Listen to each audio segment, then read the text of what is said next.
What's up, ladies and gentlemen? Welcome back to The Good, The Bad and The Stupid. It's Friday the 8th of January. Last one from me. That's got to give you a good feeling. The Friday feeling is upon us. Are you bored of drinking? That's the point of it. We're stuck indoors. It's the first Friday of the new full lockdown. If you're in the UK, of course. So you'll be getting your drinking shoes on, or you still can get dressed up. You can get dressed up to sit in the living room. Maybe you're bored of drinking. Maybe you've moved on to smoking crack or sniffing glue. Whatever gets you through the lockdown. Sniffing terps. If you can't get out to your crack dealer, then you have to find things under the sink. Only sniff them though. Don't drink them. Whatever you do. I've heard that's rather dangerous. I'm being facetious, of course, but you know the world's quite mad outside without doing any of that. You only got to watch Donald Trump and Donald Trump. The saga that is the end of Donald Trump on Capitol Hill. He's now being told that he's got to pay. Well, they're demanding that he's got to be arrested for attempted coup. That would put him in the definite tin pot dictator club. He's going to be arrested for attempted coup. Well, could do if they did, because they're saying that he created the situation that caused 4 people to get killed, which is not a great situation to have on your record. But they want to just tarnish him now. They want to put him. They want to ruin his legacy once and for all, don't they? So they're throwing all the possible, and they're bringing out that Amendment 25 where they can, if somebody's deemed to be a bit of a loony or a bit of a lunatic, that they all can sort of decide to kick him out. And even his own party are turning on him now, as I said yesterday, because they don't want to go down with the sinking ship. So they're all going, hey, I think he's gone mad.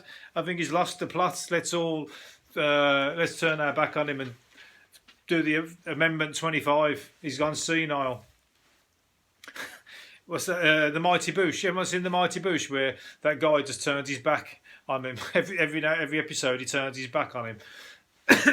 It's like that. All his party. Anyway. Oh, who'd want to be a politician? Who'd want to be a politician? You're deranged, and to one half of the fucking population, you're totally deranged, and nuts. The other half totally love you. So you're hated as much as you're loved, is what I'm trying to say. And I just want to be loved. Nobody knows me to love me, but at the same time, all I want to do is impress you lot out there with my candour. My candour and my candid camera. That's the video version. If you watch the video version, I'm on YouTube. Nobody watches them. Don't worry. I've said that many, many times. And still, that's meant to prompt you to go and watch them, but it doesn't work. So I'll put them out there just for the laugh. Queen, anybody wants some shit perfume? Queen legend Brian May. Queen already brought out a load of socks last year. Queen socks. So now he's bringing out some perfume that smells like badgers. It smells like a badger. I can't imagine badgers smelling very nice anyway. But this perfume is badger-scented perfume. So he's described his fragrance, Save Me, as whiffing of sandalwood and badger. And compassion has never smelled so sweet. So there you go. If you... that might be good for anybody that's got COVID where they can't smell anything. That's one for them. Spray that on and buy that for them for the week that they've got COVID and they got no smell or taste. So they can't. They're not going to be able to smell how bad it smells. But anyway, that's a weird one. I don't know whether he's selling it or whether it's done for a joke, or you buy it to raise money or awareness for badgers. But it's not going to bring. It's not going to make anybody go and get themselves a badger. Or get out and hang around with the badgers, are they? If they think, fucking hell, they smell like that, I ain't going on any badger protection. What's it called? Badger protection protests. Anyway, he tries everything. He's good because not many people of any kind of clout really get involved with the badgers, do they? So at least Brian May's taking one for the team because he ain't the trendiest and the. It's not the fashionable protest, is it? So somebody's got to do it, and he's taking on the role. He looks a bit like a badger as well, which is good. He's gone with what he looks like. He's gone, I've got the big hair. He needs a big grey streak down the centre. That would be a cross between a badger and a skunk. That'll be out his next perfume, skunk, the scent of a skunk. That'll have the ladies running a mile from you anyway, like Pepe Le Pew off the cartoon. Elon Musk, he's not going to be worried about money for any time soon because he's the world's richest man at the moment. He's the world's richest man. Jeff Bezos is only not the world's richest man because he got divorced and had to pay his wife a few quid. But apart from that, Elon Musk is at the top of the tree. And the good thing about that is he doesn't give a shit, does he?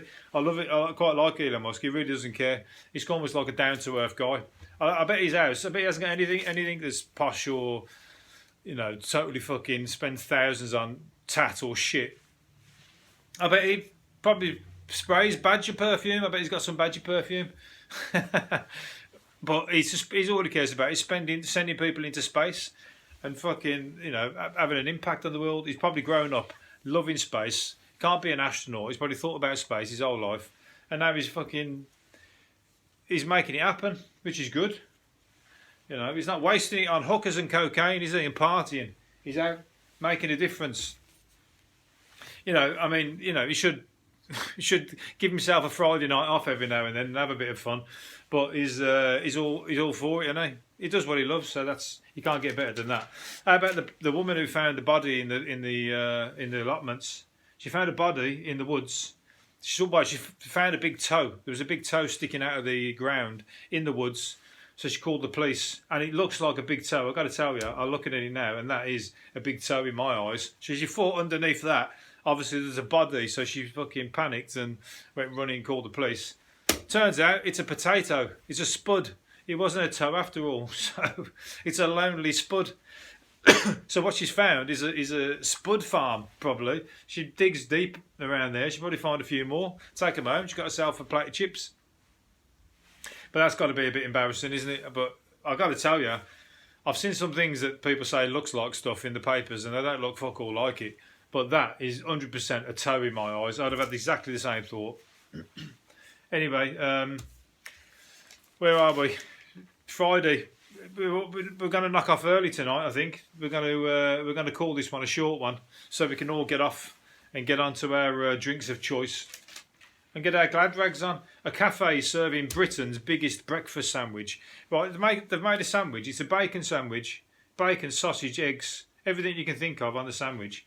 It's 1 foot tall. A foot. Do you know how big a foot is? I tell you what, it's about fucking 5 or 7 times bigger than how wide you can open your mouth. How can you eat that? You can't eat it. It's impossible. You can't even squash it down. You've got to have a Scooby head, or you're going to have to be able to dislocate your jaw. So it's pointless. How much does it cost?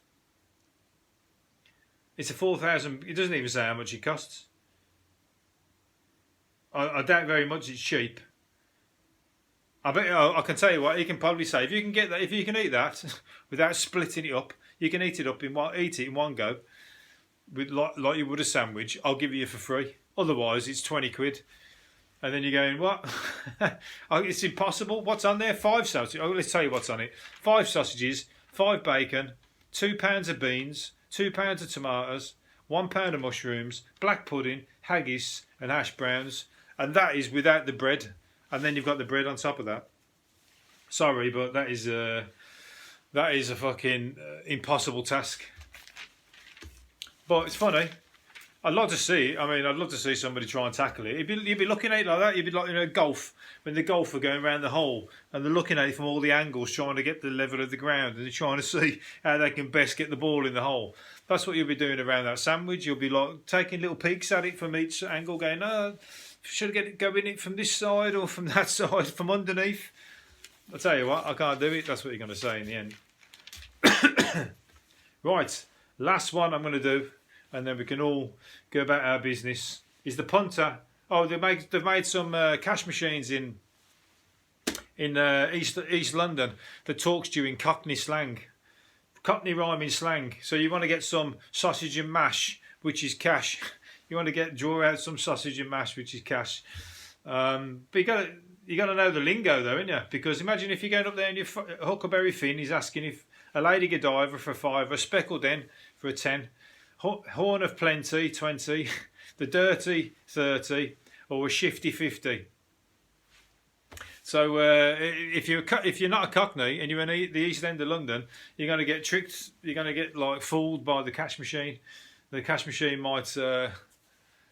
Well, you ain't going to know what the fuck's going on, are you? It's going to be like taking money out. I wonder if it's a chargeable one, where they hide it like the ones in when you get to Croatia or when you get to some of these foreign countries. Not necessarily Croatia, any country where they hide the fees because you're drawing it out in their language. And you don't know what the fuck it's saying, and it's actually telling you. There was a guy who did it on Facebook telling you that it's actually ripping you off, and he's telling you that it's charging you a fortune. You're going, yeah, that one I do. He's giving you the number in like English sound looking numbers, but then the rest is like in a foreign language, obviously. And you're going, yeah, say 50, bang, and then you're getting £25 charge on that.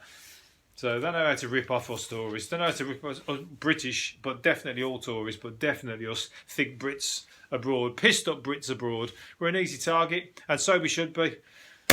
Money and tourists, that's the business. If you're in any kind of country and you've got tourists coming, they've got to be the easiest people to take money off all day long. Right, I'm going to leave it there and do another one on Monday. Enjoy whatever you decide to get high or drink tonight. Just don't sit and have a boring Friday. Make sure you make it count. You got to remember these when you got to look back in 30 years.